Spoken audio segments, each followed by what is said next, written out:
This is the Coronavirus Morning Report for Thursday, May 7th, 2020. I'm Jackson Bird. Are travel bubbles the new trend in post-lockdown countries? Could we see a coronavirus test that's as simple to take as a home pregnancy test? The problem with those stories about coronavirus mutations, the precise symptoms of that new, possibly COVID-related sickness in children, and actually a consideration of what we know and still don't know about the long-term health effects of the disease.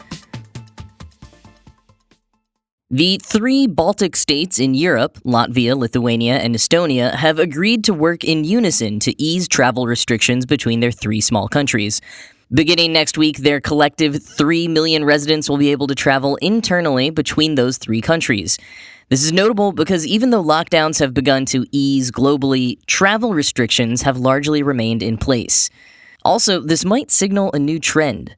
The Austrian government has already floated the idea of a bilateral travel agreement with neighboring Germany and the Czech Republic, and Australia and New Zealand are also discussing what is now being termed a travel bubble, allowing free travel between those countries who have had success limiting the virus's spread. Lithuania, Estonia, and Latvia each have reported fewer than 2,000 confirmed coronavirus cases. Continued signs that Black people make up a disproportionate share of COVID-19 cases. This is quoting from the Washington Post from two separate pieces. Black people make up a disproportionate share of the population in 22% of U.S. counties, and those localities account for more than half of the COVID-19 cases and nearly 60% of deaths, a new national study by a national AIDS research group finds. The study also found that socioeconomic factors, such as employment status and access to healthcare, were better predictors of infection and death rates than underlying health conditions. End quote.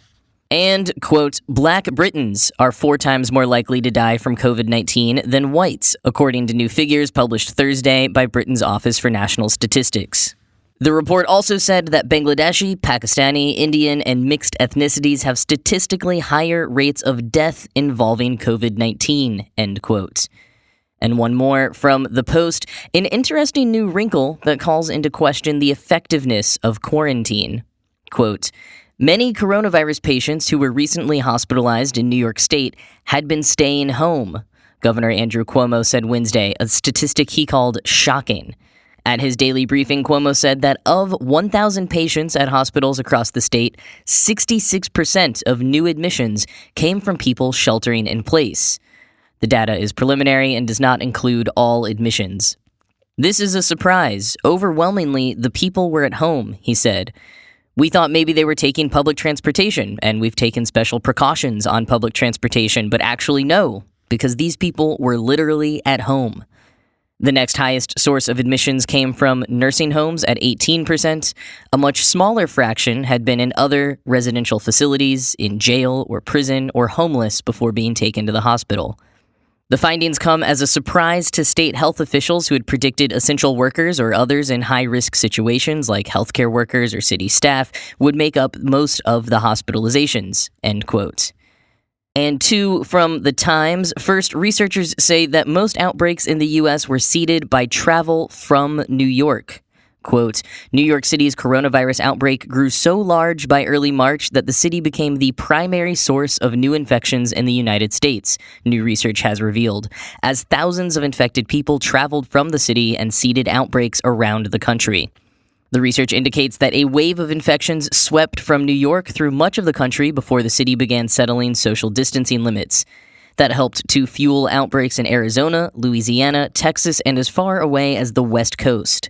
The findings by geneticists were drawn by tracking signature mutations of the virus, travel histories of infected people, and models of the outbreak by infectious disease experts, end quote. And might CRISPR technology deliver a coronavirus test that is as simple as a pregnancy test? Quote, a team of scientists has developed an experimental prototype for a relatively quick, cheap test to diagnose the coronavirus that gives results as simply as a pregnancy test does. The test is based on a gene editing technology known as CRISPR, and the researchers estimated that the materials for each test would cost about $6. "We're excited that this could be a solution that people won't have to rely on a sophisticated and expensive laboratory to run," said Feng Zhang, a researcher at the Broad Institute in Cambridge, Massachusetts, and one of the pioneers of CRISPR technology. On Tuesday, Dr. Zhang and his colleagues posted a description of their device on a website dedicated to their project, but their method has not yet been tested by other scientists, nor have their findings been published by a scientific journal that subjected them to scrutiny by independent experts. End quote. Following up on yesterday's news about a study showing a new, more transmissible strain of coronavirus that emerged early on in the outbreak and has become the dominant form of the virus worldwide. To briefly recap, scientists at Los Alamos National Laboratory released a paper stating that they had found a mutation of SARS-CoV-2 called D614G, which began spreading in Europe in early February before coming to the US and becoming the dominant, more transmissible form of the virus. The paper has not been formally published or peer-reviewed, which we mentioned, and we shared some critique from Bill Hanaj, associate professor at the Harvard T.H. Chan School of Public Health. But now that there's been an extra day to the news cycle, more scientists and health experts have spoken up.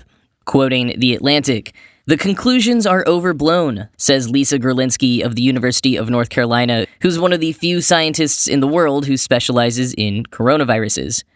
"To say that you've revealed the emergence of a more transmissible form of SARS-CoV-2 without ever actually testing it isn't the type of thing that makes me feel comfortable as a scientist." She and other virologists I've spoken with who were not involved in the Los Alamos research agree that the paper's claims are plausible, but not justified by the evidence it presents.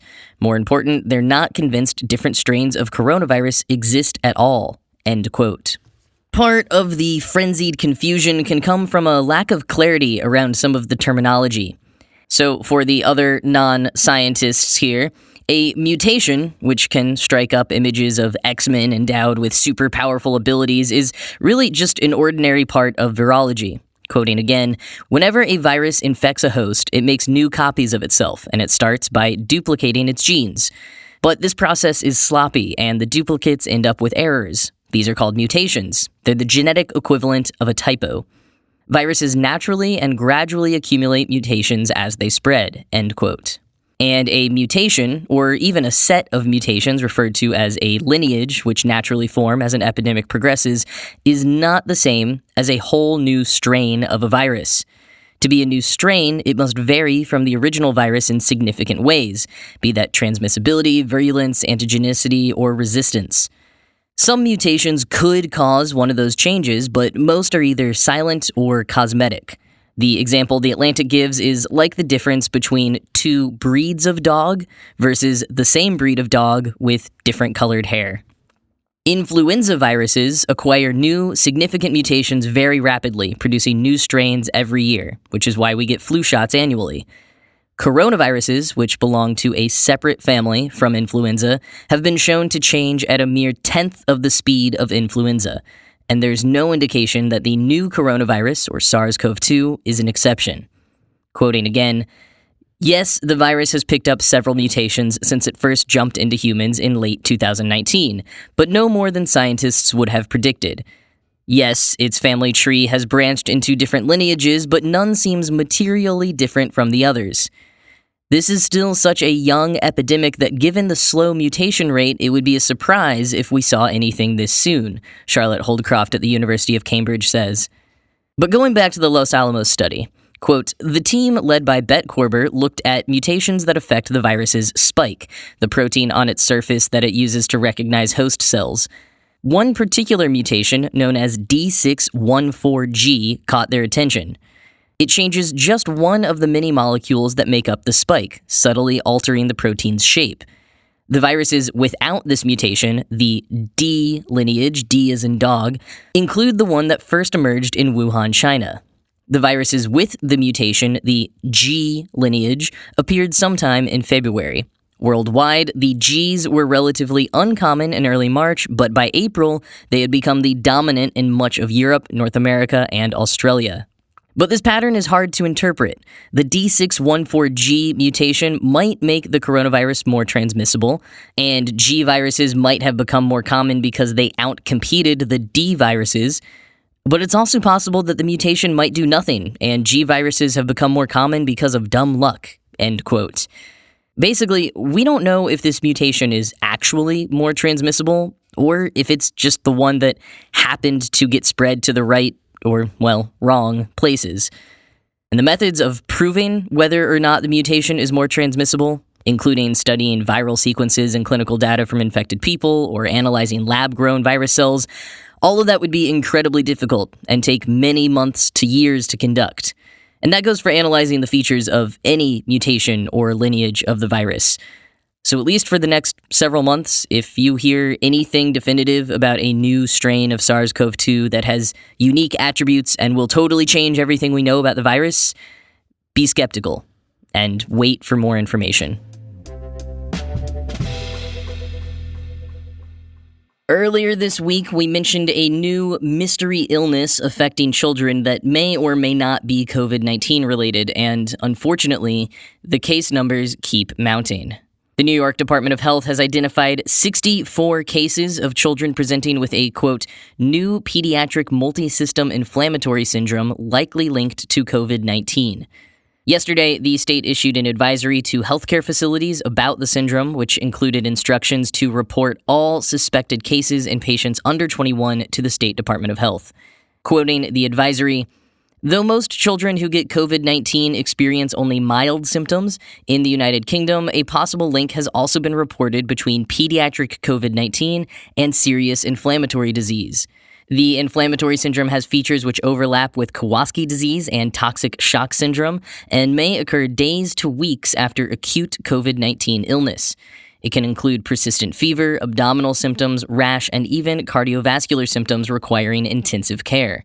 Early recognition by pediatricians and referral to a specialist, including to critical care, is essential, end quote.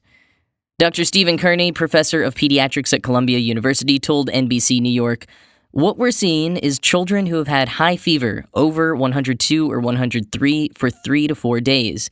They tend to have a rash anywhere on their body, including the palms of their hands and soles of their feet. They may have abdominal distress. Their eyes may be very red. They look ill, end quote. Kearney and others believe these symptoms may be the result of the patient's immune response to exposure to COVID-19 that would have occurred a few weeks prior. In other words, the body keeps fighting against a disease that's no longer there. Quoting again, 4 of the 15 children tested positive for COVID-19 and 6 tested positive for the coronavirus antibodies, signifying a previous infection. The city's health department may only be recognizing severe cases at this point, but one doctor familiar with the illness believes there will be many more to come. This is happening all through Europe, Dr. Jane Newberger, director of the Kawasaki program at Boston Children's Hospital, told NBC News. It is definitely happening in various cities on the East Coast and in some parts of the Midwest, end quote. Symptoms to look out for are fever, rashes, abdominal pain, vomiting, or diarrhea. Strangely, for a syndrome potentially related to COVID-19, no children suspected of having the pediatric multisystem inflammatory syndrome have experienced any shortness of breath. Many of them have also not had any previous underlying health conditions. And for a phenomenon with so many mysteries, one thing to be grateful for is that there have so far been no fatalities, at least in New York.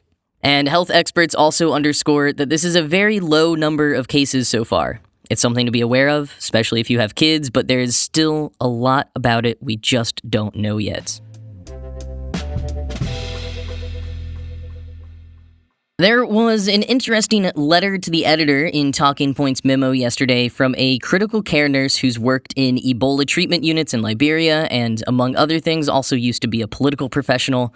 The letter is fairly short and to the point, so I'm just going to read it in full. Here we go. One thing that I feel is really missing from the public discussion about COVID is the surprisingly high rates of likely permanent disability among those who become critically ill. Most non-medical people seem to discuss outcomes as if they were a binary rather than a spectrum. What percentage live, what percentage die. That binary is not reflective of the clinical realities we're facing. I don't think it's terribly well understood why there is such a high rate of organ damage among COVID patients, though there seems to be a developing consensus that microthrombotic complications play a big role. But whatever the cause, it's important to understand this. While most COVID patients don't need ICU care, a troubling high number of those who do end up in kidney failure or with profound neurological deficits. Several patients at work have been off all sedation for almost a week, and they show no signs of waking up. I doubt that they ever will. And people with kidney failure may need dialysis for life. When the discussion is limited to false binaries of death versus recoveries, these cases can get left out of the dialogue. I'm not a clinician, not a researcher. I don't have hard data for you on this particular matter. But you can bounce this off clinicians at any busy COVID unit in the world, and I'm confident they'll tell you the same. I'm not going to speculate about the numbers, but I will say this.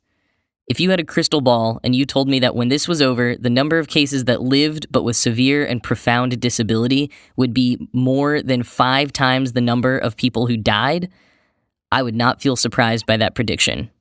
And that's not a trivial number. End quote.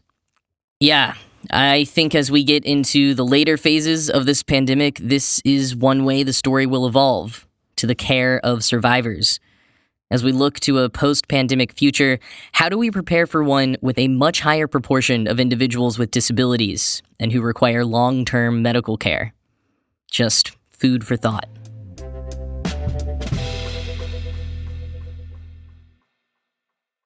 Use the internet with confidence from your computer, tablet, or smartphone with ExpressVPN.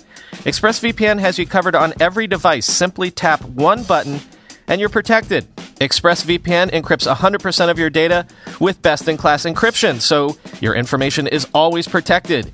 Each ExpressVPN server has an IP address that's shared among thousands of users. That means everything you do is anonymized and can't be traced back to you. Even in incognito mode, your online activity can still be traced. Even if you clear your browsing history, your internet service provider can still see every single website you've ever visited.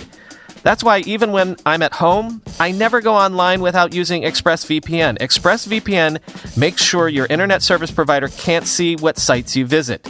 Being stuck at home these days probably means you haven't been thinking that much about internet privacy on your own home network, but actually this is the perfect time to sign up for that virtual private network you know you've needed to set up to protect yourself. There's never been a better time to protect your online activity today with the VPN that I trust to secure my privacy. Visit my special link at expressvpn.com/report, and you can get an extra 3 months free with a 1-year package. That's expressvpn.com/report. expressvpn.com/report to learn more. With lockdown measures keeping people at home and discouraged from seeking non-coronavirus-related medical care, either by mandate or personal concern, there are a number of sub-health concerns on the rise. As we've covered previously on this podcast, a new one that has come to light is the now expected rise in cases of tuberculosis.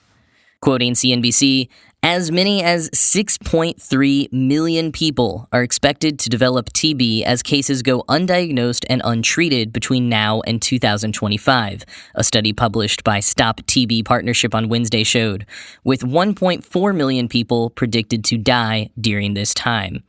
It is expected to set back global efforts to fight TB by at least 5 years and possibly up to 8 years, end quote. The study was commissioned in collaboration with Imperial College London, Avenir Health, Johns Hopkins University, and USAID, and was modeled on data from 3 of the highest incident nations, India, Kenya, and the Ukraine, and then extrapolated to a global scale using a presumption of a 3-month lockdown and 10-month restoration period. Tuberculosis is an airborne disease, which means that every infected person who is not diagnosed and treated can infect countless other people without knowing it. Fortunately, there is effective medication to treat it, so the main stumbling block is lack of testing. Sound familiar? Luchika Dityu, executive director of the Stop TB Partnership, said via email, "We just need to keep in mind that TB, as well as other diseases, keep affecting and killing people every single day, not just COVID-19. But with lockdown measures in place in 187 countries and territories, healthcare workers have struggled to screen people using methods previously employed. The Stop TB partnership is working on developing and implementing new ways to prevent the spread of TB, including, quote, ramped up active case finding alongside intensive community engagement and contact tracing to maintain awareness of the importance of recognizing and responding to symptoms suggestive of TB using digital technology and other tools, the organization said in a statement. This is just another reminder that the coronavirus is not merely a crisis unto itself, but one which will cause ripple effects in countless other ways for a long time to come. And finally today, it turns out the cure to COVID-19 might come from llamas. Winter, a 4-year-old chocolate-colored llama, was randomly selected by researchers in Belgium to participate in a series of virus studies, in which it was found that her antibodies effectively inhibited both SARS and MERS. The researchers then hypothesized that Winter's antibodies, and the antibodies of all llamas, could therefore also neutralize the new coronavirus. Turns out they were right, and the results of the study were published on Tuesday. Llamas are apparently old hat for antibody research, having been used for both HIV and influenza studies in the past. While humans only have one type of antibody, llamas have two, one of which is similar to humans but much smaller and easy to manipulate, making it the perfect candidate to access crevices on the spike proteins that enable viruses like the new coronavirus to penetrate host cells, leading to infection. Llamas' antibodies can also be, quote, linked or fused with other antibodies, including human antibodies, and remain stable despite those manipulations. And llamas aren't the only ones with such prime antibodies. Others in the camelid family, like alpacas, have them as well, and so do sharks. Though, as Daniel Rapp, a graduate student affiliated with the University of Texas at Austin and Dartmouth College and a co-author of this new research, points out, sharks are, quote, not a great experimental model, and are a lot less cuddly than llamas. This particular study began in 2016, looking at various types of coronaviruses, and was being written up just as the new coronavirus began making headlines at the start of the year. So the researchers posited that the smaller llama antibodies that had neutralized SARS in the study may also work to neutralize COVID-19. And it worked. Quoting the New York Times, the researchers are hopeful the antibody can eventually be used as a prophylactic treatment by injecting someone who is not yet infected to protect them from the virus, such as a healthcare worker. While the treatment's protection would be immediate, its effects wouldn't be permanent, lasting only a month or two without additional injections. This proactive approach is at least several months away, but the researchers are moving toward clinical trials. Additional studies may also be needed to verify the safety of injecting a llama's antibodies into human patients, end quote. And the researchers do warn that there's still a lot of work to do before and if it becomes an available clinical treatment. That is all for today. As always, this show was produced by Ride Home Media, the daily news podcast people. If you want some non-coronavirus related news in your life, you can check out the other shows, Tech Meme Ride Home and The Gaming Ride Home. And we will be back with you again tomorrow. Be well.